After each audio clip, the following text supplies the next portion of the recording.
100 টাকায় 12টি আম বিক্রয় করে 4% ক্ষতি হলো, কী দরে বিক্রয় করলে 44% লাভ হবে সেটা জানতে গেছে।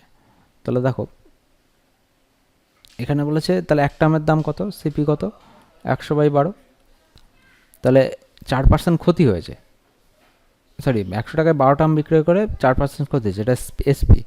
তাহলে সিপি কত হবে, মানে কস্ট প্রাইস, 100/12 গুণ 4% ক্ষতি মানে কত, এখানে 96 আর এখানে হচ্ছে 100, তাহলে এখানে কাটাকুটি করলে কত হবে 25, এখানে হচ্ছে 24। এবার বলেছে 44% লাভ করতে হবে, তাহলে নতুন নিউ সিপিএন মানে নিউ, তাহলে 100, এখানে কাটাকুটি না করলেও চলে, পরে হিসাব করলেও চলতো, ইন্টু 25 গুণ 24, আর এদিকে 144 ইন্টু 100, 100 কেটে গেল, 12 দিয়ে কাটলে 12 12 144, 12 দিয়ে কাটলে এটা 2, তাহলে হচ্ছে নতুন এসপি কত হবে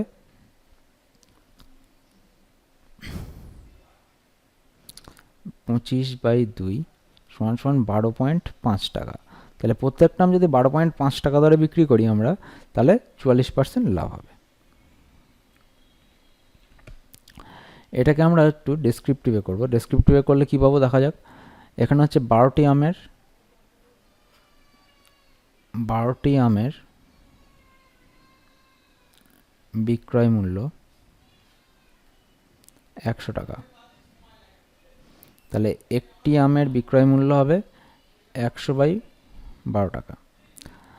তাহলে এবার বলেছে দেখো 4% ক্ষতি হয়েছে, তাহলে 4% আম বিক্রি করে 4% ক্ষতি হলে, আম বিক্রি করে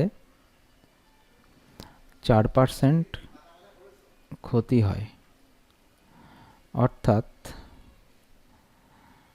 96 টাকা বিক্রয় মূল্য হলে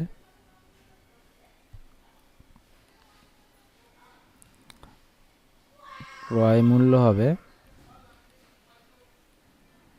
100 টাকা।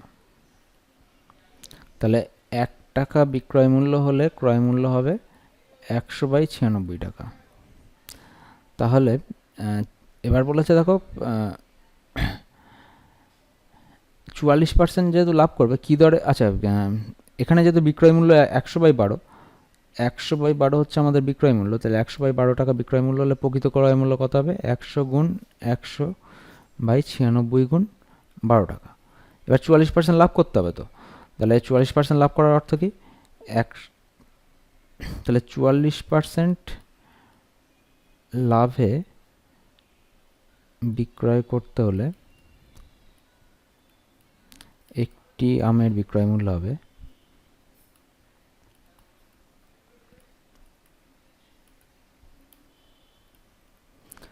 কত, 100 টাকা ক্রয় মূল্যে বিক্রয় মূল্য হয় 144 টাকা।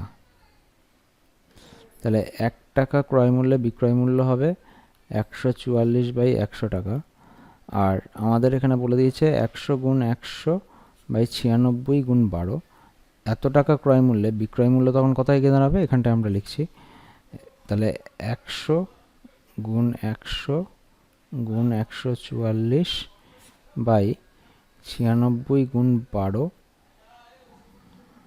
গুণ 100, 100 কেটে গেল, 12 দিয়ে কাটলে হচ্ছে এখানে 12 দিয়ে কাটলে 8, 8 দিয়ে কাটলে 2, এখানে হচ্ছে 25, তাহলে 25/2, তাহলে 25/2 মানে হচ্ছে 25/2 মানে হচ্ছে 12.5 টাকা। তাহলে প্রত্যেকটা আমের দাম যদি 12.5 টাকা করে হয়, তাহলে আমাদের ওই ব্যক্তি 44% লাভ করতে পারবে।